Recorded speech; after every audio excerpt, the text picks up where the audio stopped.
Welcome to this explainer. Today, we're going to unpack one of the absolute most romanticized business models in America. We're diving headfirst into the beautiful, cinematic dream of owning a ranch. And we're going to contrast that with the brutal, often totally hidden financial reality that catches so many new buyers completely off guard. We're talking about the hidden costs of ranching. Look, let's just set the record straight right out of the gate. That whole Yellowstone fantasy you see sold in real estate listings, it often completely hides a daily reality of relentless, unyielding expenses. The dream sells you a quiet sunrise coffee on the porch while you watch your investment grow. But the reality? It's a burned-out well pump on a Tuesday, 40 grand in washed-out fences, and massive daily expenses just to keep the whole operation afloat. Now, a ranch can mean a lot of different things, from a boutique guest lodge to a high-end hunting property. But for us today, we're focusing specifically on the commercial cattle ranch. By definition, this is a commodity protein business. You are fighting global beef markets every single day, and you're managing a very unique type of inventory. This is inventory that breathes, eats, gets sick, escapes, and dies. It operates completely differently than just owning a beautiful piece of recreational land. Section 1. The real price of dirt. Okay, let's dive into the massive, unseen base of the iceberg, the land itself. You look at Wyoming and you might think, wow, $1,000 an acre? That is an absolute bargain compared to the 15 grand you'd pay in the Texas Hill Country. But hold on, there is a massive catch. Because of the harsh winters and sparse grass in Wyoming, you literally need 20 to 30 acres to support just one single cow. Down in Texas, you might only need 2 to 8. That quote-unquote cheap land forces you to spend drastically more on supplemental feed, transportation, and sheer acreage just to support your herd. So what does that actually look like in dollars? Well, if you want to run a meaningful, income-generating operation of around 500 cows in a place like Wyoming, you'll need 10 to 15,000 acres. Do the math on that, and you are staring down this massive number, up to $15 million just for the dirt. And remember, that's the cost before a single cow ever steps foot on the property. And here is where new owners get completely blindsided. You don't just buy the dirt, you have to build the infrastructure. We're talking 60 to 80 miles of fencing, deep agricultural water wells, heavy steel corrals, hay barns, the whole shebang. You're looking at spending $500,000 to well over $1 million in infrastructure just to make the property functional. It's a huge hidden cost that generates zero immediate return.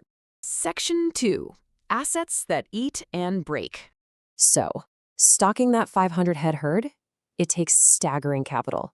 You start with your base commercial cows, which can run up to $3,500 each. Then, you need bulls. A quality bull with documented genetics completely dictates your annual calf revenue, because those calves will gain weight faster and grade higher at the market. And some of those bulls, they can easily run up to $50,000 at auction. All in, your breathing, eating inventory represents a $1.2 to $2 million investment right out of the gate.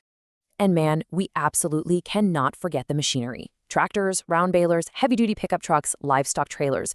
Ranchers often describe this as the fleet that never stops breaking. If you finance this equipment, you can easily saddle yourself with $36,000 to $48,000 in yearly debt service. Again, this is a bill you've got to pay before a single animal is ever sold. Section 3. The volatility trap. There's a quote that perfectly captures the absolute core of the problem here. Revenue arrives seasonally. Expenses arrive daily. You generally only get paid when you wean and sell your calves in the fall. That's your one big payday. But your feed bills, fuel costs, vet emergencies, those broken fences, those arrive 365 days a year, whether you sold a calf that day or not.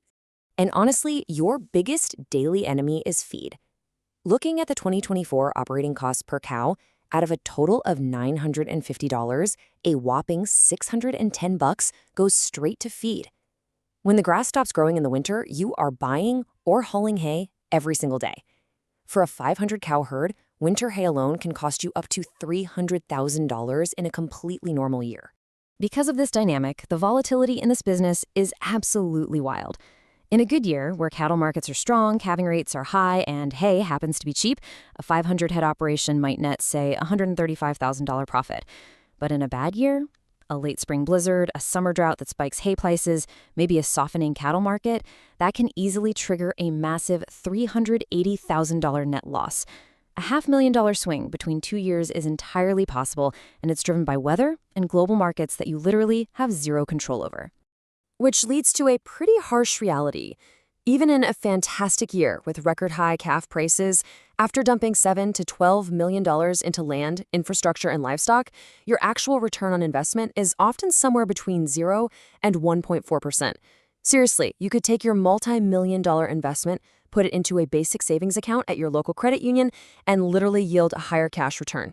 And adding to all this financial pain is the recurring drought cycle. It's devastating. Year 1, the grass dies early, everyone needs hay, so prices double or triple. Year 2, your operating costs get so high that you're forced to liquidate and sell your income-generating cows just to survive. Then year 3, it finally rains, but now you have to buy replacement cattle at peak market prices just to rebuild the herd you were forced to sell. It destroys your production capacity for years. So you kind of have to ask yourself, if the daily economics are so marginal, why do ultra-wealthy people like Jeff Bezos, Bill Gates, and Ted Turner keep buying up millions of acres of agricultural land? Section 4. The Billionaire's Real Playbook. So what's the secret? Well, the wealthy diversify. They absolutely do not rely solely on the cattle. They leverage their land for premium hunting leases, which can bring in hundreds of thousands of dollars a year. They sell surplus hay. They tap into agritourism, charging up to $800 a night for an authentic guest ranching experience. All of this extra income smooths out the brutal cash flow of the cattle business, all while the underlying land consistently goes up in value. On top of that, they use these incredibly powerful financial tools, like conservation easements. By permanently restricting commercial development on their land, they can claim a charitable federal tax deduction equal to the property's lost open market value. For a really wealthy landowner, restricting a $100 million ranch could legally shelter $20 million in federal taxes, and they still get to own and use the ranch. So where do the cows fit in?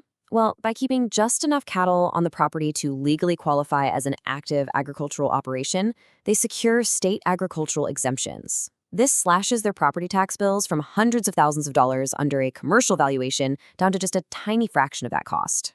It proves a vital point. For the ultra-wealthy, the tax status, not the cattle, is the real business. Let's pull all this together and look at a realistic scenario in Central Texas. This really shows you the true economic engine. If you have $1.4 million in annual land debt service, a successful cattle operation bringing in $162,000 might only cover about 11 cents of every dollar of that debt. But let it the land appreciation. A 4% annual land appreciation generates $1.4 million in equity, which covers the debt perfectly. The cattle are basically paying for the privilege of owning the land, but the land is what actually builds the wealth.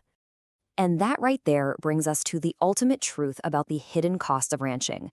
The land is what builds your wealth slowly over decades, making the cattle essentially just the cover charge for holding the asset. The romance of the ranch is absolutely real, but hey, so is the math. So, the final question you really have to ask yourself before buying into the dream is simply this: can you afford to play the game?